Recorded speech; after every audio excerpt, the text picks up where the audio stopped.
I'm Pete Williams, in for Robert Costa, and this is the Washington Week Extra, where we pick up online where we left off on the broadcast.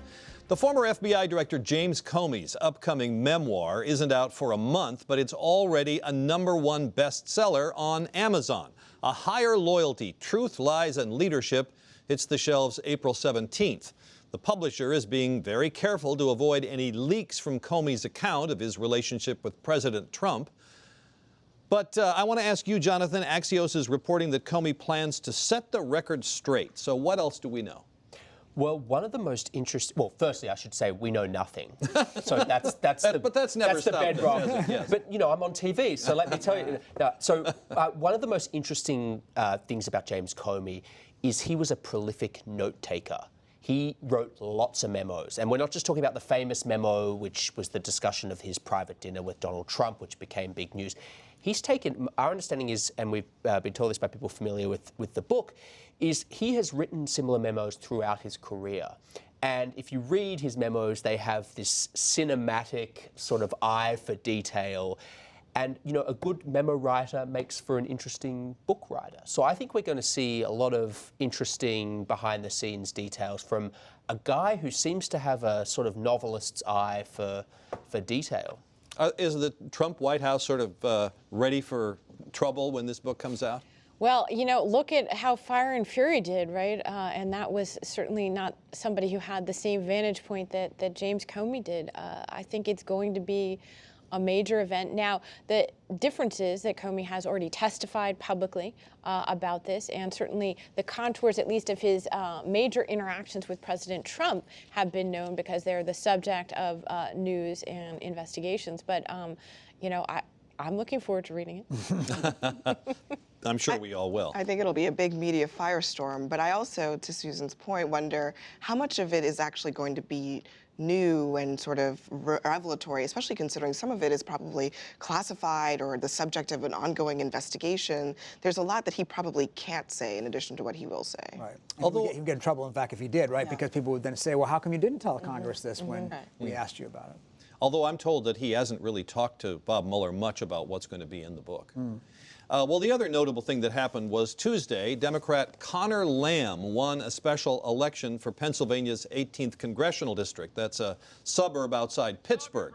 While Lamb won the race by a razor-thin margin, the slim victory in a solidly Republican district that President Trump won by nearly 20 points has upended the political landscape ahead of November's midterm elections. So, Peter, let me ask you this. Some Republican strategists are blaming the choice on the Republican candidate. Is that fair? Well, look, every race is going to have a candidate who is strong or weak or what have you. This is a district that no Republican should have had to struggle for, strong or weak. There hadn't been a Democratic candidate there. It wasn't that bad. It wasn't that bad, and the district is that strong. There hadn't been a Democrat running at all for the last couple cycles, and as you mentioned, Donald Trump won it by 20 points the last time around. This shouldn't have been a contest. That's why it's so interesting.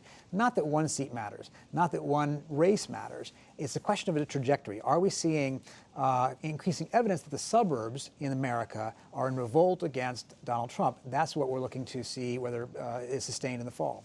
So one of the things that was notable about this election was the Democratic candidate criticizing Nancy Pelosi. Are we going to see more of that? What does that mean for the prospect for the Democrats to take the House? Undoubtedly. I think if Democrats want to win, they need to allow more Democratic candidates who are willing to criticize Nancy Pelosi.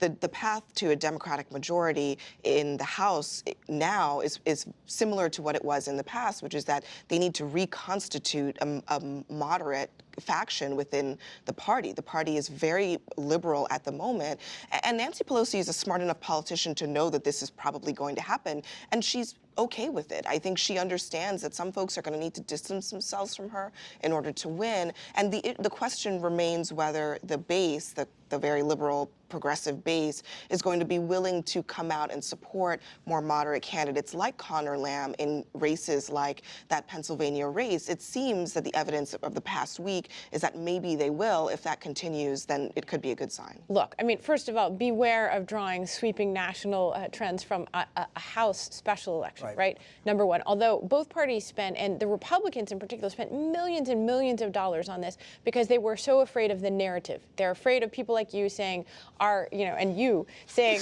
our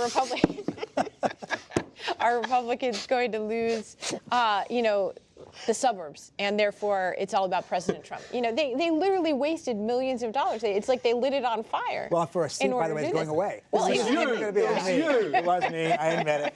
It was me. This seat goes away. Yeah, that's the question. Why did they fight so much over this? But also, they have done a good job, though, of making all of us control. Because they didn't want her to say if they didn't make a play for it. Well, but here we're talking about Nancy Pelosi instead of Donald Trump. Let's be real. There's no evidence really to suggest that, as a major drag on the national House districts around the country, it's going to be a very tough sell to nationalize it around the House Speaker versus nationalizing it around the most unpopular president that we've had in recent memory. But there's also just a really basic point, which is, okay, sure, he wasn't the greatest candidate in the world, and he personally couldn't raise any money. That's why they had to put all this outside money in to help him.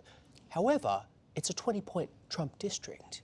It's a 20-point Trump district. And the president did campaign there. Generic cutout Republicans should have won, and that is of great concern to Republican leadership. So people are not going to understand what you just said, well, in so many ways, but especially about the district going away. Explain this to us, and do the Democrats still get to keep the seat? It's the district that goes away, not the seat, right? Yeah, so what happens is that Pennsylvania is going to redistrict itself because it's had the fight in the court over whether these districts are too partisan or not. Right. And this seat will go away under the new map. This district will go away under the new map. So this new congressman, Conor Lamb, is going to have to run in a different district to keep that seat. We don't know whether that might actually work for him or not.